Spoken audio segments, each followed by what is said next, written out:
2009 నుండి ఇప్పటి వరకు అనేక కార్యక్రమాలలో పాల్గొంటూ వస్తున్నది. మరి పరిశ్రమల అభివృద్ధికై రాష్ట్ర ప్రభుత్వంతో కలిసి అనేక కార్యక్రమాలలో పాల్గొనడం జరిగింది.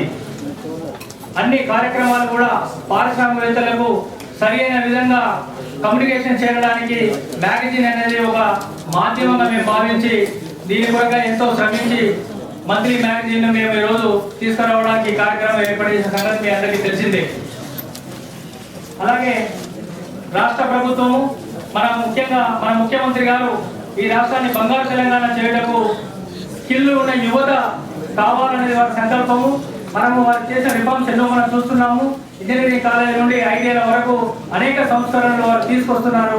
అలాగే కేంద్ర ప్రభుత్వం కూడా దీనికి తోడు ఈ రోజు స్కిల్ డెవలప్మెంట్ మీద వారు కూడా ప్రత్యేక శ్రద్ధ కనబరిచి ఎన్నో కార్యక్రమాలు చేపట్టడానికి సంసిద్ధంగా ఉన్న ఈ సందర్భంలో మరి ఇది ముఖ్యంగా ముందుగా అందిపుచ్చుకున్నటువంటి సంస్థ తెలంగాణ జాగృతి అని చెప్పవచ్చు. అలాంటి ప్రతిష్టాత్మకమైన తెలంగాణ జాగృతితో కలిసి ఈరోజు తెలంగాణ స్వాతంత్ర సమైక్య ముందు నడవడానికి కూడా ఈరోజు కార్యక్రమాన్ని ఏర్పాటు చేయడం జరిగింది. కార్యక్రమంలో భాగంగా సభాధ్యక్షుడైనటువంటి సుధీర్ రెడ్డి గారిని అధ్యక్షోపన్యాసం చేయవలసిందిగా కోరుతున్నాను.